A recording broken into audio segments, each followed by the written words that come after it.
Салам достор, назарыңыздарда Аралаш медиа. Бүгін сіздерге Украина личность деп аталған қызықты тасманы қысқаша баяндап бермекчимин. Сиз шашпай отырып, мага жакты белгисин басып, анан да видеонун аягына чейин көрүүгө дайыр болуп калган болсоңуз, биз баштадык.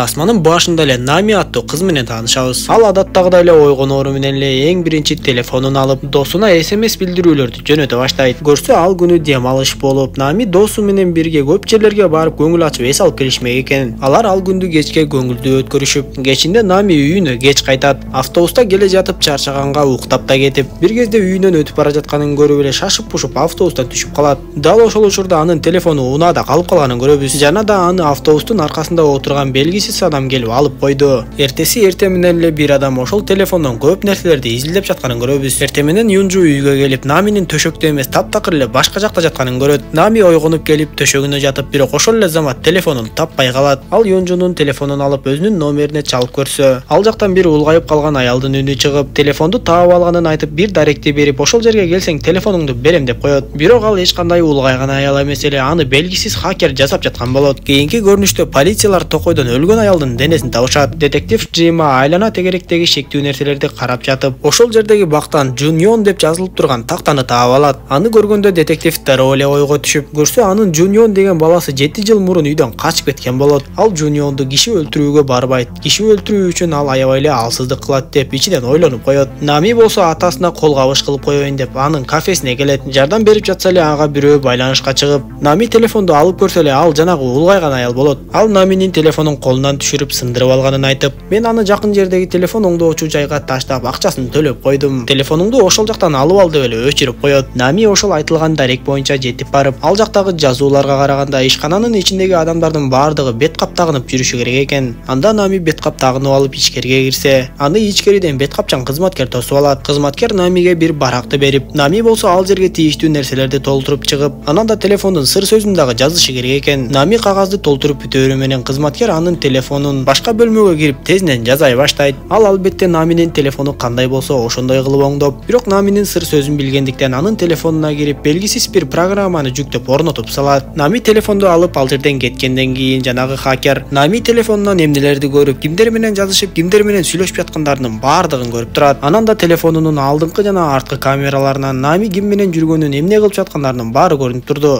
Ошол күнү кечинде эле хакер Нами атасына жардам берип жаткан учурда кафеге келип калат. Нами болсо ал бет капчан кызматкерди бет кабы жок эле баш кийиминен улам билип байкап калды окшойт. Үйүнө кайтып келген детектив Джима аялынын телефонунан карап, баласы менен сүйлөшкөн SMS-терин окуп, атама айтпай эле коюңуз деп айткан баласынын дарегин билип калат. Сыягы Джима ошол 7 жылдан бери баласы менен сүйлөшө элек окшойт. Хакер болсо Наминин ноутбугунан карап аңдып отурат. Качан Нами уктаган кезде хакер таң атканча анын телефонун чукулап, Нами жөнүндө өтө көп маалыматтарды кагаз түшүрүп жазып койгонун көрөбүз. Ал Наминин кандай оюндарды ойноп, жумушка кайсы автобус менен бара турганынан тарта, электрондук капчыгында канча акча бар экенин, үйүнүн дарбазасынын сыр сөзү кандай экенинен бери билип алат. Ошентип ал Нами жөнүндө көп маалыматтарды чогулта баштап, анан да коркунучтуусу анын ноутбугунда башка бир оозу таңылган кыздын да сүрөтү бар экенин көрөбүз. Наминин жумуштагы башчысы анын сатуу иштери абдан жакшы өнүгүп жатканын айтып, анын айлыгын 2 эсе көтөрүп бере тургандыгын айтат. Бирок бул жөнүндө башка жумушчуларга айтуунун кереги жок. Анткени баардыгына тең бюджетте акча жок деп түшүндүрөт. Ошентип Нами жумушунда жүргөн кезде жанагы хакер анын үйүнө келет да баардыгын изилдеп чыгат. Андан соң ал банкоматка барып, белгисиз банк картасынан акча чыгарып жатканын көрөбүз. Джима болсо кесиптешине келип, баласы Жуньондун азыркы дарегин аныктаганын айтат. Анан да Жуньон башка бир аялга катталган банк картасын көтөрүп жүргөнүн, бүгүн эле ошол картадан акча чыгарганын аныкташып, анан да Жуньонго тиешелүү телефон оңдоочу жай бар экенин да аныкташат. Эми Джима дароо эле анын дарегине эшигин текшерип, ага туура келе турчу ачкычты жазатат. Андан соң Жуньондун үйүнө кирип текшере баштап, чындап эле Жуньондун бир канча өлүмдөргө тиешеси бар болуп чыгат. Анын бөлмөсүндө ошол өлгөн адамдар жөнүндө маалыматтар жана сүрөттөр болот. Андан тышкары Жуньонго тийиштүү бир топ жалган документтерди көрүп, Нами жөнүндө жазылган маалыматтарды да окуп калат. Бул учурда Жуньон үйүнө кайтып келген эле. Бирок ал ушунчалык тактык менен жүргөндүктөн үйгө бирөөнүн киргенин байкап калды. Үйдү айланып терезе жака келип, үйдү атасы тинтип жатканын көрүп, дароо эле аны сүрөткө тартат да атасынын өзүнө кетирип жиберет. Аны көргөн атасы дароо сыртка чуркап чыгып, анын телефонуна дагы бир сүрөт түшүп,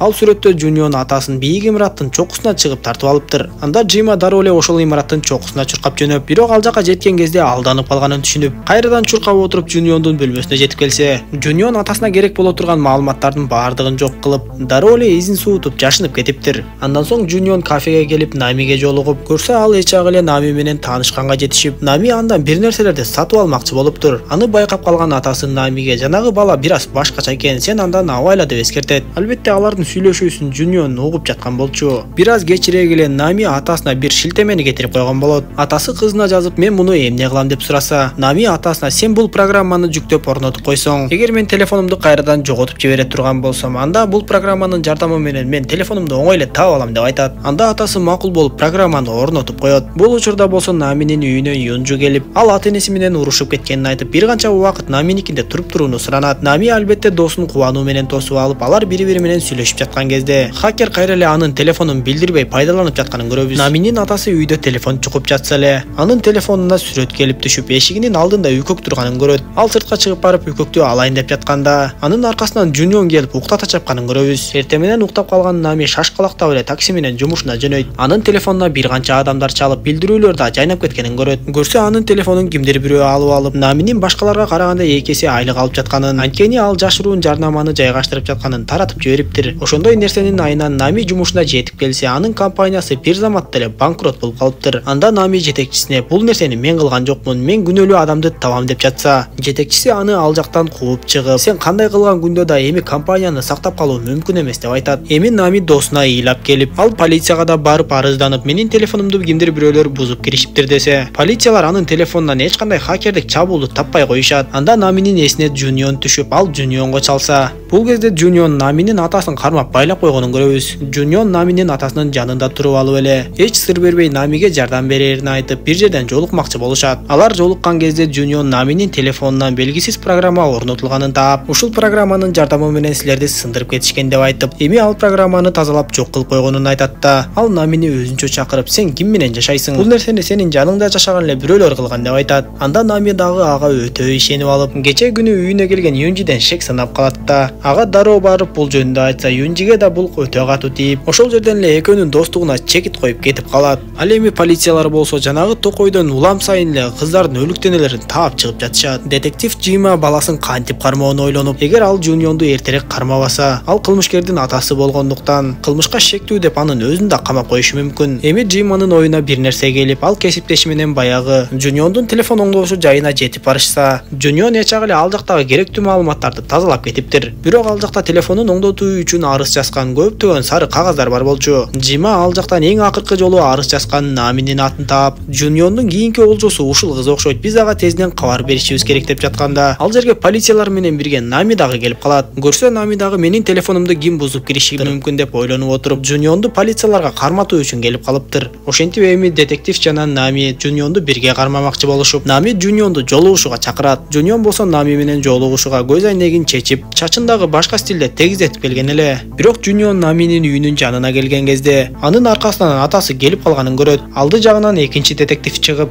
Жунион атасын кайрылып караган кезде, Джима 7 жылдан бери көрө элек баласын тааныбай калып, Жунион дагы аларды тааныбаган кишидей мамиле кылып, детективдер анын документин сураган кезде, Жунион аларга силер мени жөн турган жерден эле келип коркутуп жатасыңар деп, аларды видеого тарта баштайт. Анда Джиманын кесиптеши видео интернет тармактарына тарап кетпесин деп Жунионду кое берип жиберет. Жунион болсо Наминин телефонуна жолугушууга келе албай калганын жазып койгон болот. Ошентип алар Жунионду кармай албай калышып, Нами жанагы телефонду таштап башка телефонду колдонмокчу болуп, детективдер аны коопсузураак болсун деп атасынын үйүнө жеткиришет. Алар Намиге эгер бир нерсе болуп кетсе, дароо ушул номерге чал деп бир номерди беришип, андан ары жөнөп кетишип, Нами дагы атасынын үйүнө кирет. Атасынын бөлмөсүн ачып карап, ал төшөктө чүмкөнүп уктап жатканын көрүп, аны ойготпой эле коюуну чечип, өзүнүн эски бөлмөсүнө кирип жаткан кезде, ага Жуниондон SMS билдирүү келип түшөт. Көрсө ал Наминин телефон алмаштырганын билет экен. Нами ага жооп катары SMS жазып жиберсе, SMS-тин үнү үйдүн эле бир жеринен угулат. Коркуп кеткен Нами атасынын бөлмөсүнө чуркап барып караса, атасынын керебетинде төшөктөн башка эч нерсе жок болот. Ал дароо эле бөлмөнүн ичинен бекитип, жанагы детективдер берген номерге чала баштаса, Жунион ал телефонду да бузуп кирип, Нами полицияларга эч эле чала албай коет. Бөлмөнүн сыртында Наминин атасынын үнү угулуп, Нами сыртка чыккан кезде, ал атасынын жөн эле аппараттан чыгып жаткан үнү болот. Дал ошол жерден Жунион Наминин алдынан чыга келет. Ал Жуниондон атамды эмне кылдың деп сурап, Жунион болсо дааратканага кирип, ал жакта колу буту таңылып турган Наминин атасын көрсөтөт. Ал атасынан бычак такап, Намиге каршылык көрсөтпөсүн суранат. Нами болсо айласы жоктон анын айткандарын кылып бутун таңып, Жуньон болсо анын атасын думуктуруп өлтүрүү үчүн сууну көбөйтүп баштайт. Нами андан атамды кое бер деп суранып, мен сен айткандын баардыгын кылам десе, Ташбоор мукаачыга эч нерсенин деле кереги жок экен. Ал Наминин да колун таңып, атасынын үстүнө кулатып жиберип, суунун деңгээли көтөрүлүп, атасы думуга баштап, Нами болсо эч нерсе кыла албай. Мукаачы болсо Намини сүрөткө тартып коет да ырахаттанып басып кетип калат. Бирок мукаачы бул жолу алданып калган болот. Анткени Джима кесиптеши менен кайра эле ошол үйгө кирип келе жаткан болчу.